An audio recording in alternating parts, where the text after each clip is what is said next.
اعلی حضرت مفتی اعظم حجت الاسلام بریلی تجھے سلام۔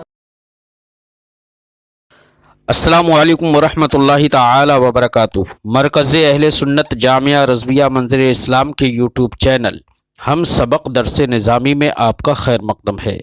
پیارے بچوں، جنہوں نے اب تک ہمارے چینل کو سبسکرائب نہیں کیا ہے وہ ضرور سبسکرائب کر لیں اور بیل آئیکن یعنی گھنٹی بھی بجا دیں تاکہ ہر ویڈیو کی نوٹیفیکیشن اطلاع اپلوڈ کرتے ہی آپ تک پہنچ جائے، اور اپنے ساتھیوں سے بھی شیئر کریں، شیئر کرنا نہ بھولیں تاکہ ان کو بھی فائدہ حاصل کرنے کا موقع ملے، اور بات پسند آئے تو لائک بھی کیا کریں اور اپنے قلبی تأثر کو ضرور کمنٹ کر کے بتائیں۔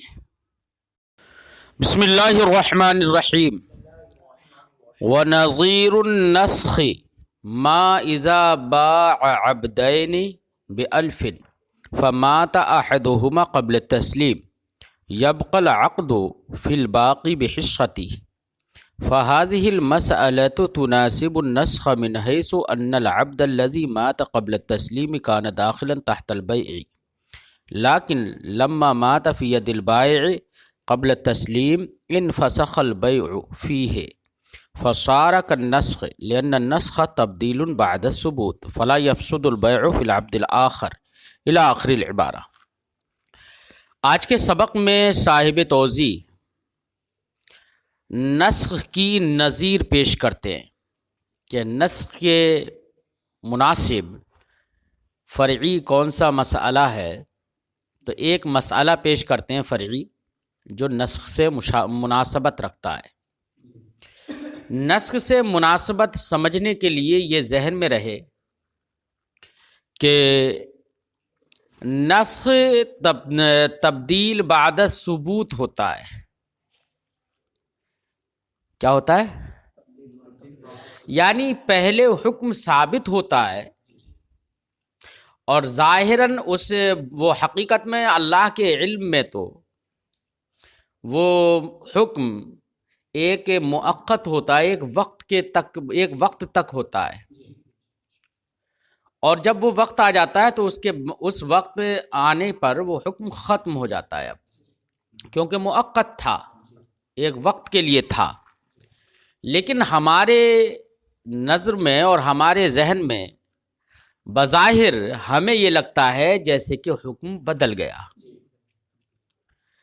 حالانکہ اللہ کے کسی بھی حکم میں، اللہ کے قول میں تبدیل نہیں ہوتی ہے۔ اس لیے نسخ جو ہوتا ہے وہ مؤقت ہوتا ہے جہاں ہمیں یہ لگتا ہے، یعنی حکم مؤقت ہوتا ہے وہاں پر نسخ کے اندر۔ بہرحال خلاصہ گفتگو یہ ہے کہ نسخ میں پہلے ثبوت ہوتا ہے اور بعد میں وہ ثبوت ختم ہو جاتا ہے۔ اسی کو اپنے لفظوں میں صاحب کتاب پیش کریں گے، تبدیل بعد ثبوت۔ یہ ذہن میں رہے۔ یہ بات جب ذہن میں آ گئی تو ایک فرعی مسئلہ ذکر کر رہے ہیں جو نسخ کے مناسب ہے۔ وہ یہ ہے کہ کسی شخص نے دو غلاموں کو بیچا ایک ثمن کے ذریعے، یعنی 1000 کے ذریعے، مثلا کہا کہ میں نے یہ دونوں غلام 1000 کے بدلے بیچ دیے۔ مشتری نے انہیں قبول بھی کر لیا، انعقاد بیع ہو گیا، ایجاب و قبول پا لیے گئے، انعقاد بیع ہو گیا۔ لیکن ابھی وہ دونوں غلام اس نے سپرد نہیں کیے تھے مشتری کے، اور سپرد کرنے سے پہلے ایک غلام مر گیا۔ اب ایک غلام مر گیا تو ظاہر بات ہے انعقاد بیع اور تمامیت بیع تو ہو چکی تھی نا۔ عند العقد وہاں پر کوئی نہ جہالت تھی، بھئی 1000 کے بدلے میں دونوں بیچ دیے، اس نے قبول کر لیا، کوئی جہالت ہی نہیں ہے عند العقد۔ اب قبضہ کرنے سے پہلے یا تسلیم سے پہلے ابھی بائع نے مشتری کے سپرد نہیں کیا ہے، اور سپرد کرنے سے پہلے ایک غلام مر گیا، تو اب شرع حکم دیتی ہے کہ دوسرے غلام میں بیع باقی رہے گی اس کے حصے ثمن سے۔ 1000 کے بدلے بیچے تھے دونوں غلام، ایک مر گیا تو اب مثلاً 500 کے بدلے اب وہ سمن کے حصے ہو جائیں گے 2، 1/2 اسے کر دیا جائے گا۔ اب 500 کے بدلے میں دوسرے والے غلام میں جو زندہ ہے اس میں بے باقی رہے گی۔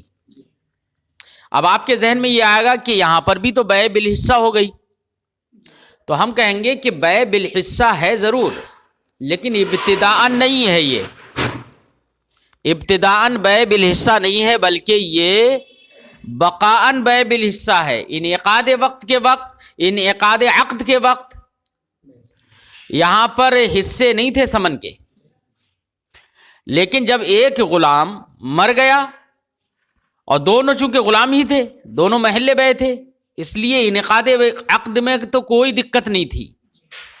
اب بعد میں مرنے کے بعد تسلیم سے پہلے مر گیا اگر، تو اس مرنے کے بعد میں سمن کے حصے ہو رہے ہیں، تو یہ سمن کے حصے ابتداءً نہیں ہیں، بقاءً ہیں۔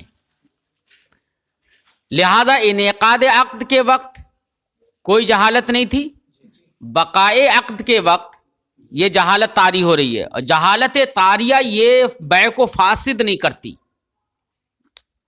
مثلاً بقائے عقد کے وقت یہاں پر یہ ہو سکتا ہے کہ وہ کہے کہ یہ 500 کے بدلے نہیں بلکہ 400، جو زندہ بچا ہے وہ 400 کا ہے، تو یہ نزاع ہوگا جہالت کی وجہ سے۔ وہ کہے گا 500 کا ہے، یہ کہے 400 کا ہے، تو جہالت ہوئی نہ ہوئی اس کے سمن میں، اور اس جہالت کی وجہ سے نزاع تو ہو سکتا ہے، لیکن چونکہ یہ جہالت طاریہ ہے، ابتداءً کوئی جہالت نہیں تھی، اور جہالت طاریہ بیع کو فاسد نہیں کرتی، اس لیے دوسرے والے غلام میں بیع باقی رہے گی اس کے حصے سمن سے۔ ٹھیک ہے نا؟ اب دیکھیے یہاں پر یہ مسئلہ نسخ کے مناسب ہے۔ کیسے ہے نسخ کے مناسب؟ نسخ میں ہوتا یہی ہے کہ پہلے ثبوت ہوتا ہے اور بعد میں وہ ثبوت ختم ہو جاتا ہے نا؟ یہاں پر بھی ابتداءً جب 2 غلام بیچے تھے تو دونوں غلاموں میں بیع کا ثبوت ہوا، دونوں غلاموں میں بیع کا، اور قبل التسلیم یہاں پر ایک غلام مر گیا، تو اب ایسی صورت میں اس غلام کے اندر بیع ختم ہو گئی جس کے لیے بیع پہلے ثابت ہو چکی تھی، ہے نا؟ تو یہاں پر تبدیل بعد ثبوت پایا جا رہا ہے کہ پہلے بیع کا انعقاد ہو چکا تھا، ثبوت ہو چکا تھا، اور اب اس کے اندر بیع ختم ہو رہی ہے تسلیم سے پہلے جب وہ مر گیا، تو یہ بالکل نسخ کی طرح ہو گیا نا، جیسے کہ نسخ میں تبدیل بعد ثبوت ہوتا ہے۔ بات سمجھ میں آئی؟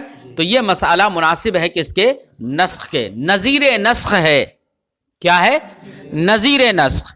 فرماتے ہیں وَنَظِيرُ النَّسْخِ، نسخ کی نظیر یہ ہے ما اذا باع عبدین، وہ ہے نسخ کی نظیر کہ جب کسی شخص نے 2 غلاموں کو بیچا بِأَلْفٍ 1000 کے بدلے، فَمَاتَ أَحَدُهُمَا قبل تسلیم، تو دونوں میں سے ایک سپرد کرنے سے پہلے مر گیا، يَبْقَى الْعَقْدُ فِي الْبَاقِي بِحِصَّتِهِ، تو عقد بیع باقی رہے گا جو مابقیہ غلام ہے اس کے اندر وہ اپنے حصے سمن سے۔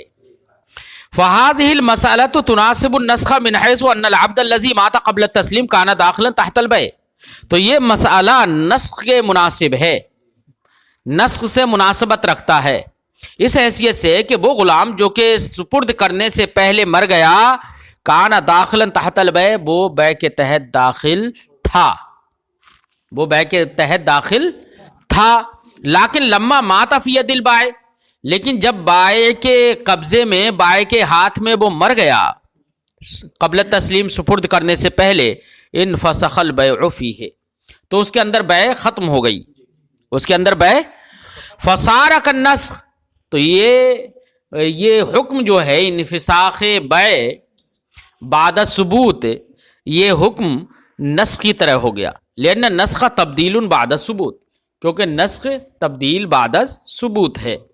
فلا یفسد البیع، تو بیع فاسد نہیں ہوگی، فی العبد الآخر، عبد آخر میں، مع انہ یصیر بیعا بالحصہ، حالانکہ یہ بھی بیع بالحصہ ہو گئی، لیکن فی حالت البقاء، بیع بالحصہ ہوئی تو لیکن حالت بقا میں ہوئی، ابتداء نہیں ہوئی، وَإِنَّهُ غَيْرُ مُفْسِدٍ، اور حالت بقا میں بیع بالحصہ سے جو بیع بالحصہ جو ہوتی ہے وہ مفسد نہیں ہوتی ہے. کیوں؟ لأن الجہالۃ الطاریۃ لا تفسد، کیونکہ جہالت طاریہ یہ بیع کو فاسد نہیں کرتی ہے. اور بقاءً یہاں پر حصہ ثمن ہو رہا ہے تو یہاں پر جہالت بقاءً ہوگی نا، ابتداءً تو ہی نہیں. تو جہالت تو بعد میں طاری ہوئی جبکہ انعقاد عقد پہلے ہو چکا تھا. تو جہالت طاریہ بیع کو فاسد نہیں کرتی ہے. یہ نسخ کی نظیر ہو گئی. ونظیر التخصیص، تخصیص کی نظیر کیا ہوگی؟ اب تخصیص میں آپ کو یہ غور کرنا پڑے گا، یہ بات ذہن میں رکھنا پڑے گی کہ تخصیص کو مشابہت نسخ کے ساتھ بھی ہوتی ہے اور استثناء کے ساتھ بھی ہوتی ہے. دونوں کے ساتھ مشابہت ہوتی ہے تخصیص کو، ہے نا. تو اب مشابہت نسخ کی بنا پر کچھ اور حکم ہوگا، مشابہت استثناء کی بنا پر کچھ اور حکم ہوگا. اب یہاں پر اس کی یعنی تخصیص کی نظیر سمجھنے سے پہلے یہ بات ذہن میں رکھ لیں کہ نسخ سے مشابہت ہوتی ہے تخصیص کو. تو نسخ سے مشابہت ہونے کی وجہ یہ اس صورت میں حکم یہ ہوگا کہ جیسے کہ نسخ یہ بتاتا ہے کہ حکم پہلے وہ جو بھی منسوخ کیا گیا ہے وہ پہلے ما قبل میں داخل تھا، بعد میں حکم ثابت نہیں ہوا. یہی تو ہوتا ہے نا، حکم بعد میں وہ ختم ہو جاتا ہے. پہلے دخول ہوتا ہے، پہلے ثبوت ہوتا ہے، بعد میں اس کا انفساخ ہو جاتا ہے، وہ ختم ہو جاتا ہے حکم. یہ فسخ ہے. تو تخصیص کے اندر یہ جہت بھی ہوگی، یہ اس کی بھی رعایت کرنا پڑے گی. اور تخصیص کو مشابہت استثناء کے ساتھ بھی ہے. استثناء کے ساتھ مشابہت ہونے کا اثر یہ ہوگا کہ استثناء یہ بتاتا ہے ابتداءً ہی مستثنی منہ میں داخل نہیں ہے نا. استثناء کیا بتاتا ہے؟ مستثنی منہ میں داخل نہیں ہے. اور جب داخل ہی نہیں ہے تو حکم ثابت ہوگا ہی نہیں اس کے لیے. لہذا تخصیص کو مشابہت ہے استثناء کے ساتھ بھی. جب تخصیص کو مشابہت استثناء کے ساتھ ہوئی تو یہاں پر بھی یہ مفہوم ہوگا کیا کہ یہ پہلے سے داخل نہیں ہے، جو مخصوص ہے وہ داخل نہیں ہے عام کے تحت. یہ معنی ہوگا استثناء سے مشابہت کی بنا پر. بات سمجھ میں آ گئی؟ یہ مفہوم جب ذہن میں رہے گا تو اب تخصیص کی جو نظیر پیش کر رہے ہیں اس کو سمجھنا آسان رہے گا. فرماتے ہیں وَنَظِيرُ التخصیص، تخصیص کی نظیر یہ ہے کہ ما اذا باع عبدین، یہ ہے کہ جب کسی شخص نے 2 غلام بیچے بِأَلْفٍ، 1000 کے بدلے 2 غلام بیچے. مثال کے طور پہ 1000، کوئی ضروری نہیں ہے 1000 کے بدلے بیچے. 1000 کے بدلے 2 غلام بیچے. کس شرط پر؟ علی انہ بالخیار فی احدہما، کہ اس شرط پر کہ ان دونوں میں سے ایک کے اندر اسے اختیار رہے گا. بولو، خیار شرط لگا دیا، خیار شرط پر ایک کو خریدا، ہے نا.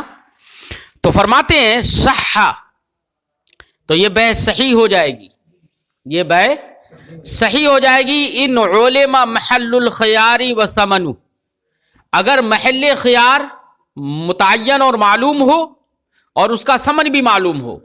مثال کے طور پر 2 غلام 1000 کے بدلے بیچے ہیں، لیکن اس نے شرط یہ لگا دی ساتھ میں کہ لیکن یہ اس والے غلام میں تعین کر دی اس نے کہ اس غلام میں مجھے اختیار رہے گا اتنے دن کا.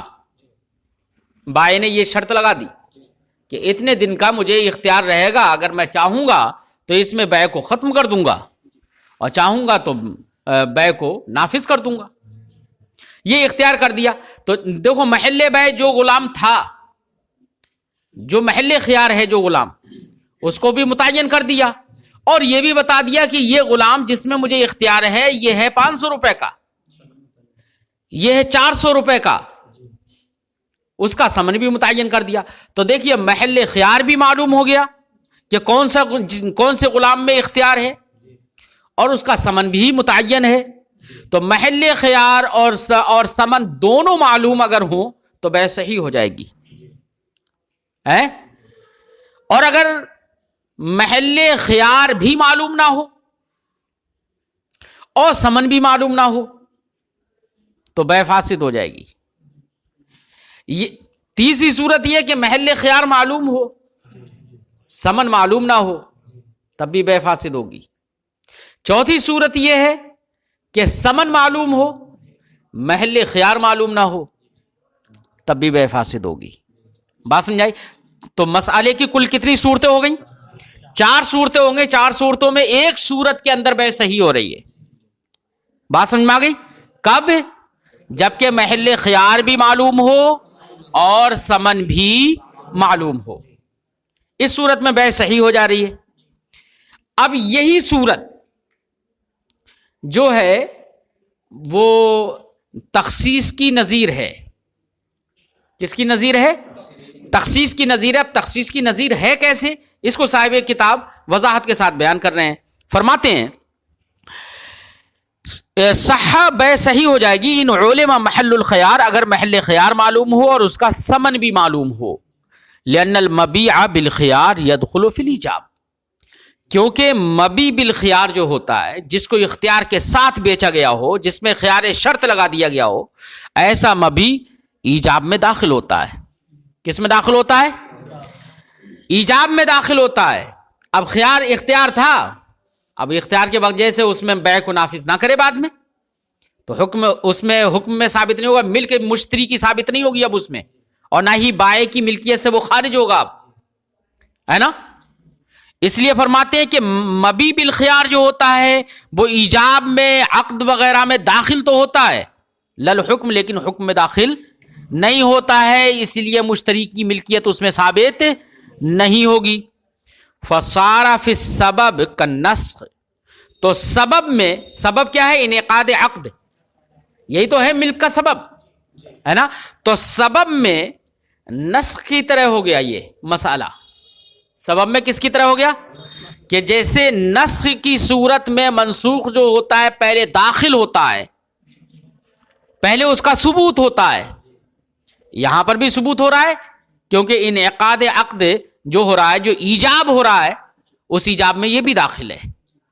تو اس لحاظ سے کس کی طرح ہو گیا یہ؟ نسخ کی طرح ہے. وفی الحکم کالاستثناء، اور حکم میں کس کی طرح ہو گیا؟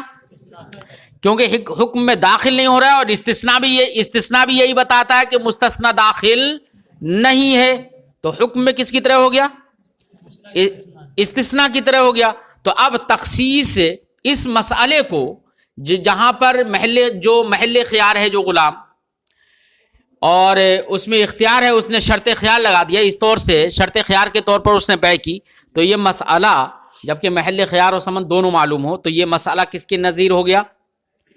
تخصیص کی نظیر ہو گیا. اور تخصیص کو تو چونکہ دونوں سے مشابہت ہوتی ہے، نسخ سے بھی آپ کو صاحب کتاب نے بتا دیا کہ نسخ سے کیسے مشابہت ہے، نسخ کی طرح کیسے ہے، اور استثناء کی طرح کیسے ہے. تو ایجاب میں نسخ کی طرح ہے اور حکم میں استثناء کی طرح ہے. بات سمجھ میں آ گئی نا. فرماتے ہیں فَإِذَا جُهِلَ أَحَدُهُمَا، محل خیار اور ثمن دونوں معلوم ہے تو مسئلہ تو نسخ کی تخصیص کی نظیر بن گیا یہ، اور نسخ سے بھی مناسبت دکھا دی، مشابہت دکھا دی، اور استثناء سے بھی مشابہت دکھا دی، اور تخصیص کو دونوں سے ہی مشابہت ہوتی ہے. بات سمجھ میں آ گئی. لیکن 3 صورتیں اور بھی تو میں نے بتائی تھی نا، کہ محل خیار معلوم نہ ہو اور ثمن بھی معلوم نہ ہو، دونوں معلوم نہیں ہو، یا دونوں میں سے ایک مجہول ہو، ہے نا. تو 3 صورتیں جو نکلیں گی، تو مسئلے کی کل 4 صورتیں تھیں نا. صاحب کتاب انہی صورتوں کی طرف بڑھتے ہیں. فرماتے ہیں فَإِذَا جُهِلَ أَحَدُهُمَا، جب دونوں میں سے کوئی ایک مجہول ہو جائے، جو دونوں میں سے کوئی ایک لا یصح ہو، تو بیع صحیح نہیں ہوگی. کیوں؟ لشبہ الاستثناء، استثناء سے مشابہت، کیونکہ مشابہت استثناء سے بھی تو ہے نا. اور استثناء اگر مجہول ہو جائے تو حکم ثابت نہیں ہوتا ہے نا. اس لیے یہاں پر بیع ثابت نہیں ہوگی، بیع صحیح نہیں ہوگی. فرماتے ہیں کہ جب دونوں میں سے کوئی ایک مجہول ہو جائے لا یصح لشبہ الاستثناء، تو شبہ استثناء کی وجہ سے یہ بیع صحیح. وَإِذَا عُلِمَ كُلُّ وَاحِدٍ مِّنْهُمَا، اور دونوں میں سے ہر ایک معلوم ہو، محل خیار بھی معلوم ہو اور ثمن بھی معلوم ہو، یصح تو بیع صحیح ہوگی لشبہ النسخ، شبہ نسخ کی بنا پر، شبہ نسخ کی بنا پر، کیونکہ نسخ تو یہی بتاتا ہے کہ ثبوت ہے پہلے، یہاں پر بھی ثبوت ہو گیا اس لیے بیع صحیح ہو جائے گی۔ اب آپ کے ذہن میں ایک بات آئے گی کہ اس کو تو دونوں سے مناسبت تھی نا، تو شبہ نسخ کی بنا پر دونوں اگر معلوم ہے تو شبہ نسخ کی بنا پر آپ نے بیع کو صحیح مانا، اس صورت میں شبہ استثناء کی رعایت کیوں نہیں کی ہے؟ کس کی؟ شبہ استثناء کا اعتبار کیوں نہیں کیا؟ اگر شبہ استثناء کا اعتبار کریں گے بیع فاسد ہو جائے گی، پھر تو کیوں نہیں کیا؟ تو اس کے فرماتے ہیں کہ یہاں پر شبہ استثناء کا اعتبار نہیں ہوگا۔ کیوں؟ اس لیے کہ تحت ایجاب تو دونوں داخل تھے نا، ارے عقد میں تو دونوں داخل تھے، دونوں غلام ہیں بھائی، دونوں کیا ہیں؟ غلام ہیں، عقد میں تو دونوں داخل تھے نا، جب دونوں داخل تھے تو دخول انعقاد عقد میں تو یہ نسخ کے ہی مناسب ہے، نسخ کے ہی مشابہ ہے، اور نسخ جب ہو جائے گا بعد میں جب حکم ختم ہو جائے گا، اس جہت سے اس میں مناسبت کس سے آئے گی؟ بھئی اختیار تھا اس میں بیع نافذ نہیں کر رہا ہے وہ، تو یہ استثناء کے مناسب ہو گیا بعد میں، سمجھے نہیں؟ تو فرماتے ہیں کہ ابتداءً جب انعقاد عقد ہو رہا ہے تو اس وقت صرف نسخ کا اعتبار ہوگا، نسخ سے مشابہت کا اعتبار ہوگا، اور رعایت استثناء اور استثناء سے مشابہت کا اعتبار نہیں ہوگا، کیونکہ اس صورت میں تو صرف ثبوت ہی ثبوت ہے ابتداءً، اور حکم جو ثابت نہیں ہو رہا ہے وہ تو بعد میں ثابت نہیں ہو رہا ہے، بات سمجھ آئی؟ تو اس لیے بیع منعقد ہو جائے گی، بیع فاسد نہیں ہوگی۔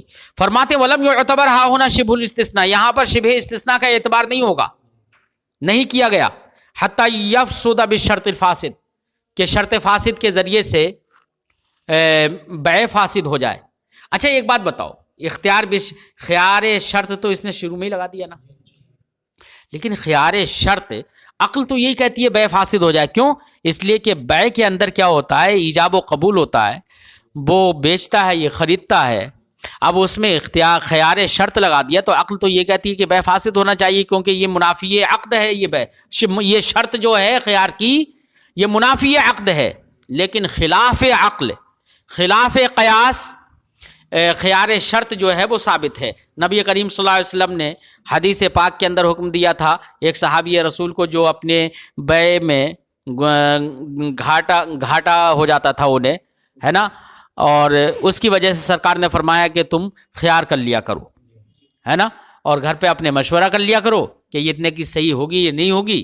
تو اس کے بعد میں سرکار نے چونکہ یہ اجازت دی، یہ خلاف قیاس ہے، حرج اور پریشانی کو دور کرنے کے لیے، اس لیے یہاں پر اس کا اعتبار شبہ استثناء کا اعتبار نہیں ہوگا، صرف کس کا اعتبار ہے؟ نسخ۔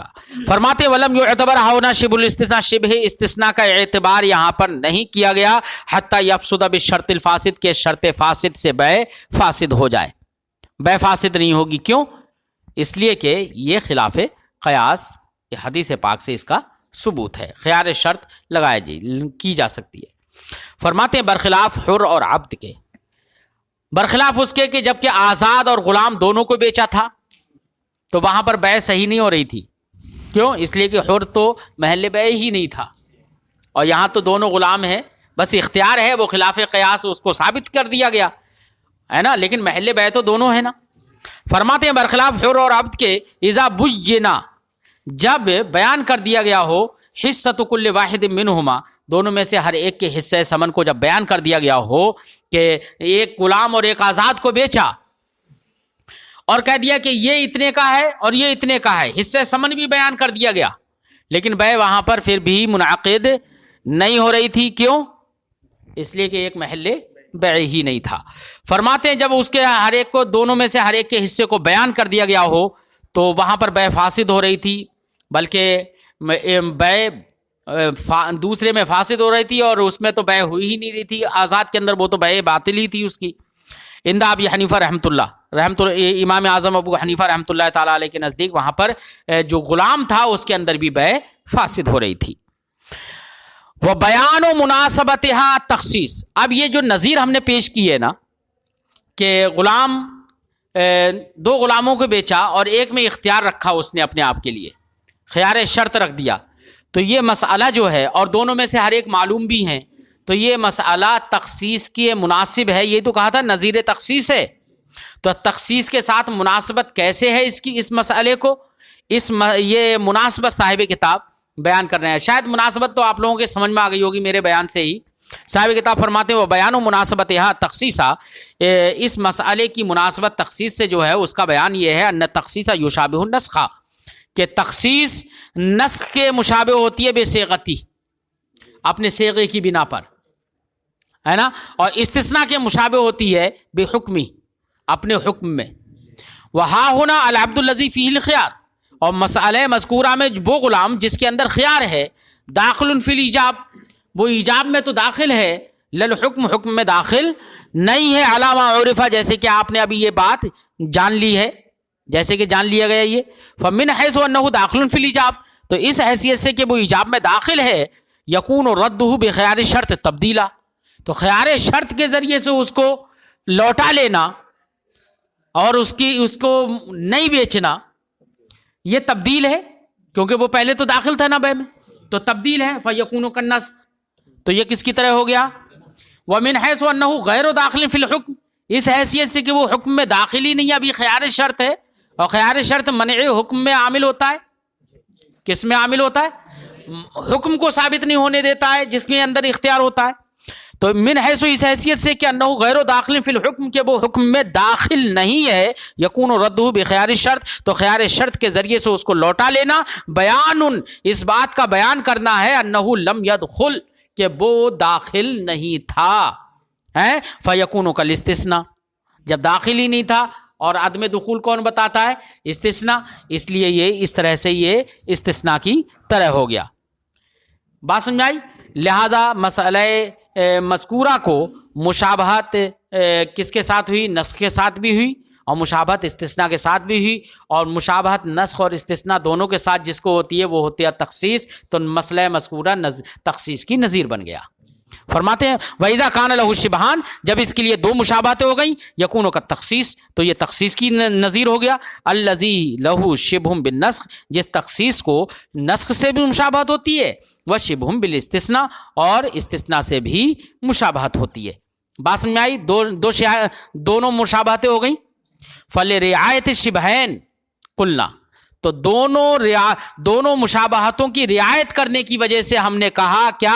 ان علم محل الخیار و ثمن، اگر محل خیار اس کا اور اس کا ثمن دونوں معلوم ہو، کما اذا باع، جیسے کہ کسی شخص نے کہا کہ جیسے کہ کسی شخص نے بیچا یہ غلام وذالک، اور دوسرا غلام بالیقی بألفین، 2000 کے بدلے، ہذا بألف وذالک بألف، یہ 1000 کے بدلے، یہ اور دوسرا والا 1000 کے بدلے، صفقۃ واحدہ، بیچا تو لیکن عقد ایک ہی کیا. کیا کیا؟ عقد ایک ہی کیا. علی انہ بالخیار، اس شرط پر کہ وہ اس والے غلام میں اختیار پر رہے گا. تو دیکھو محل خیار اور ثمن دونوں معلوم ہے نہیں ہیں، تو ایسی اس مسئلے میں بیع صحیح ہوگی اور دونوں مشابہتوں کی رعایت کی گئی ہے. بات سمجھ آئی؟ اچھا، قلنا، ہم نے کہا، ارے وہ اگلی لائن میں پہنچ گئے. قلنا، ہم نے کہا ان علم محل الخیار، محل خیار اور اس کا ثمن دونوں معلوم ہو، یصح البیع، تو بیع صحیح ہوگی، والا فلا، ورنہ تو بیع صحیح نہیں ہوگی. اب اگر نہیں ہو تو اگر دونوں معلوم نہیں ہیں تو کیا کیا صورتیں نکلیں گی؟ تو صاحب کتاب ہم نے بتا دیا تھا کہ مسئلے کی 4 صورتیں ہیں. صاحب کتاب وہی 4 صورتیں آگے ذکر کریں گے، لیکن وقت دراز ہو رہا ہے، اس لیے آج کی گفتگو یہیں پر ختم کرتے ہیں.